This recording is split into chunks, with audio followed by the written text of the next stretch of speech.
Hello, welcome back to my YouTube channel. ഇതൊരു പനി പിടിച്ചിട്ടുള്ളൊരു വ്ലോഗാണ് കേട്ടോ. അപ്പോൾ ഹോസ്പിറ്റലിൽ പോവുകയാണ്. അപ്പോൾ പനിയായിരുന്നു, എല്ലാവർക്കും പനിയാണ്. ഏട്ടനും പനിയാണ്, എനിക്കും പനിയാണ്, കുഞ്ഞിനും പനിയാണ്. കുഞ്ഞിന് ശരിക്കും നല്ല ക്ഷീണമുണ്ട് കേട്ടോ, മുഖത്തൊക്കെ.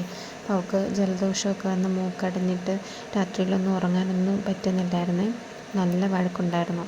അപ്പോൾ ഞങ്ങൾ വിചാരിച്ചു എന്തായാലും ഹോസ്പിറ്റലിൽ പോകാമെന്ന് വിചാരിച്ചു. ഏട്ടൻ അന്ന് രാവിലെ കടയിൽ പോയി കേട്ടോ. അപ്പോൾ കുറച്ച് നേരം നിന്നിട്ട് പറ്റില്ലായിരുന്നു. എന്നിട്ട് പിന്നെ തിരിച്ചു വന്നു.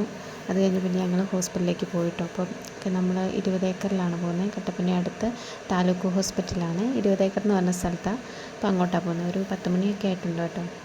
അപ്പം അത്യാവശ്യം തിരക്കൊക്കെ കുറഞ്ഞ് കാണുമല്ലോ എന്ന് വിചാരിച്ചാട്ടോ ആ സമയത്ത് പോകുന്നത്. അപ്പം ബ്ലോക്കൊക്കെ ഒന്നുമില്ല, രാവിലെയൊക്കെ ഉള്ള തിരക്കേ ഉള്ളൂ. അത് കഴിഞ്ഞ് പിന്നെ തിരക്കൊന്നുമില്ല കേട്ടോ. വഴിയൊക്കെ ആണെങ്കിലും ക്ലിയറാണ്. അപ്പം അങ്ങനെ പൊയ്ക്കൊണ്ടിരിക്കുകയാണ്. മോളാണെങ്കിലും ഭയങ്കര വഴക്കായിരുന്നു കേട്ടോ. മൂക്കടഞ്ഞിട്ട് കാറ്റൊക്കെ അടിക്കുമ്പോഴത്തേക്കും ഭയങ്കര ബുദ്ധിമുട്ടായിരുന്നു. എങ്ങനെയെങ്കിലും ഒന്ന് ചെന്നാൽ മതിയെന്നേ ഉണ്ടായിരുന്നുള്ളൂ, കാരണം അതുപോലെ ക്ഷീണമായിരുന്നു എല്ലാവർക്കും. അപ്പോൾ നമ്മൾ ആശുപത്രിയിൽ വന്നിട്ടുണ്ട്. അപ്പോൾ ഇന്ന് ഹോസ്പിറ്റലിൽ നല്ല തിരക്കുള്ള ദിവസമായിരുന്നു കേട്ടോ. ഒരു രക്ഷയില്ലായിരുന്നു. എല്ലാവർക്കും ഈ കാലാവസ്ഥ മാറിയതുകൊണ്ടാണെന്ന് തോന്നുന്നത്, ഭയങ്കര ചുമയും എല്ലായിടത്തും ചുമയും പനിയുള്ളവർ മാത്രമേ ഉണ്ടായിരുന്നുള്ളൂ കേട്ടോ. ഇതാണ് ഹോസ്പിറ്റൽ. അപ്പോൾ താഴോട്ട് ഇറങ്ങിയാണ് പോകുന്നത്. അപ്പോൾ ഇവിടെ ഈ ഡെൻ്റൽ ക്ലിനിക്കും അങ്ങനെയുള്ള സംഭവങ്ങളൊക്കെയാണ്. പിന്നെ പാലിയേറ്റീവ് കെയറിൻ്റെ ഓഫീസും അങ്ങനെയുള്ള സംഭവങ്ങളാണ് ഈ ഭാഗത്ത് കേട്ടോ. ഇപ്പോൾ ഈ കാറൊക്കെ പാർക്ക് ചെയ്തിരിക്കുന്നത് നേരത്തെ ഒരു ബിൽഡിംഗ് ഉണ്ടായിരുന്നേ, അത് പൊളിച്ച് കളഞ്ഞിട്ട് ഇപ്പോൾ അവിടെ പാർക്കിംഗ് ആക്കിയിട്ടുണ്ട് കേട്ടോ. പിന്നെ ഇവിടെ ഡയാലിസിസിൻ്റെയും ഓപ്പറേഷൻ്റെയും ഒക്കെ സെക്ഷനാണ്. പിന്നെ താഴ്ഭാഗത്തായിട്ടാണ് ഒ പി വരുന്നത്. അപ്പം നമ്മൾ ഒ പിയിലേക്കാണ് പോയത്. ഒ പി പോയി ഒ പിയിൽ ചീട്ടെടുക്കുന്നിടത്തൊക്കെ ഭയങ്കര തിരക്കായിരുന്നു കേട്ടോ. പിന്നെ ഞാൻ കുഞ്ഞിനെയും കൊണ്ട് ചെയ്യുന്നത് കൊണ്ട് പെട്ടെന്ന് ചീട്ട് കിട്ടിയേ. അങ്ങനെ ഞങ്ങൾ ഒ പിയിൽ വന്നിരിക്കുകയാണ്. ഇത് ഇത്രയും ആൾക്കാരുണ്ട് ഒ പിയിൽ, എന്ത് തിരക്കാന്ന് നോക്കി. അത് കഴിഞ്ഞ് ഡോക്ടറെയൊക്കെ കണ്ട് മരുന്നൊക്കെ വാങ്ങിച്ച് അന്നേരം ഏട്ടനൊരു ഇഞ്ചക്ഷൻ ഉണ്ടെന്ന് പറഞ്ഞു കേട്ടോ. അപ്പോൾ ഏട്ടനൊരു ഇഞ്ചക്ഷൻ കയറ്റി കിടത്തിയിട്ട് ഞങ്ങളവിടെ ഇരുന്നു. അത് കഴിഞ്ഞപ്പോഴത്തേക്കും പിന്നെ സിസ്റ്റർ പറഞ്ഞു പോയി മരുന്ന് വാങ്ങിച്ചിട്ട് പോരെ, അത് കഴിയുമ്പോൾ വീട്ടിൽ പോകാമെന്ന് പറഞ്ഞു. പിന്നെ ഞാനും കുഞ്ഞും കൂടെ പോയി മരുന്നൊക്കെ വാങ്ങിച്ചേ. അപ്പോൾ അത് കഴിയുമ്പോഴത്തേക്കും അവൾ ഓക്കെ ആയി, അങ്ങോട്ടും ഇങ്ങോട്ടൊക്കെ നടന്ന് ഓക്കെ ആയിട്ടോ. തൊപ്പിയൊക്കെ ഊരിക്കളഞ്ഞു.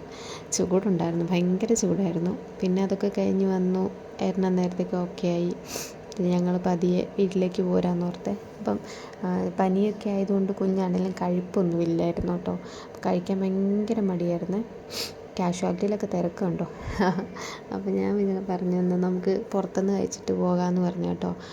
അപ്പോൾ ഞങ്ങൾ കഴിക്കാൻ പോവുകയാണേ. വീട്ടിലെ ചോറും ഒന്നും വെച്ചിട്ടൊന്നും ഇല്ലായിരുന്നു. ചോറ് ഇരിപ്പുണ്ട്, കറിയൊന്നും വെച്ചിട്ടൊന്നും ഇല്ലായിരുന്നു കേട്ടോ. അപ്പോൾ ഇനി ക്ഷീണമായതുകൊണ്ട് എല്ലാവർക്കും ബുദ്ധിമുട്ടായിരുന്നല്ലോ, അതുകൊണ്ടൊന്നും ചെയ്തില്ലായിരുന്നു. എങ്ങനെയെങ്കിലും ഒന്ന് വന്നൊരു ഇഞ്ചക്ഷനോ മരുന്നോ എന്തെങ്കിലും വാങ്ങിക്കണമെന്നുള്ള ഇതായിരുന്നു കേട്ടോ. അപ്പോൾ ഏട്ടൻ പറഞ്ഞു ഇവിടെ ഒരു നല്ല ഹോട്ടലുണ്ട്, ഈ ഇന്ത്യൻ ബുക്ക് ഓഫ് റെക്കോർഡ്സിലൊക്കെ വന്നിട്ടുള്ള ടുട്ടുമോൻ്റെ ഹോട്ടലാണ് കേട്ടോ. അപ്പോൾ എല്ലാവരും യൂട്യൂബിലൊക്കെ കേട്ടിട്ട് കാണുമായിരിക്കും. പുള്ളി ഫ്ലവേഴ്സ് ചാനലൊക്കെ വന്നിട്ടുള്ളതാണ്. അപ്പോൾ എന്തായാലും ആളുടെ കടയിലേക്കാണ് നമ്മൾ പോയത്. അപ്പോൾ അവിടെ ചെന്നപ്പോൾ കുഞ്ഞിന് ബിരിയാണി ഇഷ്ടമാണ്. അപ്പം ചോറ് കഴിക്കാൻ ഭയങ്കര ബുദ്ധിമുട്ടായതുകൊണ്ട് ഞാൻ പറഞ്ഞു ബിരിയാണി വാങ്ങിക്കാം, അതാകുമ്പോൾ കുഴപ്പമില്ലല്ലോ, കഴിച്ചോളൂല്ലോ എന്ന് പറഞ്ഞു. അപ്പോൾ ഇടയ്ക്ക് ഞാൻ അവൾക്ക് പനി വരുമ്പോൾ അതേപോലെ ബിരിയാണി റൈസ് എടുത്ത് വെച്ച് കൊടുക്കുന്ന കേട്ടോ. അങ്ങനെ എന്തായാലും ഫുഡൊക്കെ കഴിച്ചു. ഫുഡ് വന്നു, അത്യാവശ്യം കുഴപ്പമില്ലായിരുന്നു. പിന്നെ ടേസ്റ്റൊന്നും പറയാൻ അറിയത്തില്ല, കാരണം എന്ന് വെച്ചാൽ നാവിലൊന്നും രുചിയൊന്നും ഇല്ലായിരുന്നു കേട്ടോ. അതുകൊണ്ട് കുഴപ്പമില്ല, കഴിച്ചു. കുഞ്ഞാണെങ്കിലും കഴിച്ചു. പിന്നെ ഞങ്ങൾ പെട്ടെന്ന് തിരിച്ചു പോന്നു കേട്ടോ, വീട്ടിലേക്ക് പോന്നു. കാരണം നല്ല വെയിലായിരുന്നേ, ഒരു രക്ഷയില്ലായിരുന്നു. എന്തൊരു ചൂട്, എല്ലായിടത്തും ചൂട് കൂടുതലല്ലേ. അപ്പോൾ ഞങ്ങൾ വേഗം ഷോർട്ട് കട്ട് ഉണ്ടായിരുന്നു കേട്ടോ. ഇത് നമ്മുടെ വഴിയാണ് കേട്ടോ, നമ്മുടെ വീട്ടിലേക്ക് പോകുന്ന ഷോർട്ട് കട്ടാണ്. നല്ല രസമുണ്ടല്ലേ, 2 സൈഡിലും ചെമ്പരത്തി, ഇങ്ങോട്ട് കൂടുതലും ചെമ്പരത്തി വേലി കേട്ടോ. അപ്പോൾ അതൊക്കെ വെച്ച് നല്ല സെറ്റപ്പാക്കി വെച്ചേക്കുവാണ്. അപ്പോൾ ഇതാണ് നമ്മുടെ മെയിൻ വഴി. ഇവിടെ നിന്ന് താഴേക്ക് നമ്മുടെ വീട്ടിലേക്ക് പോവുകയാണേ. അപ്പോൾ ചെന്ന പാടെ തന്നെ മരുന്ന് കഴിച്ചു, അതായിരുന്നു അത്യാവശ്യം. ചെന്ന പാടെ മരുന്നും കഴിച്ചു, കയറി കിടന്നു. വേഗം വീട്ടിലേക്ക് വന്നു. വീട്ടിൽ വന്ന് പിന്നെ മരുന്നൊക്കെ കഴിച്ചു. എന്തൊരു ചൂടാണ്. അപ്പോൾ എല്ലാവരും ടേക്ക് കെയർ ചെയ്യണം കേട്ടോ. അപ്പോൾ നല്ലപോലെ വെള്ളമൊക്കെ കുടിക്കണം, റെസ്റ്റ് എടുക്കണം, വെയിലൊന്നും കൊള്ളരുത്. ഓക്കെ.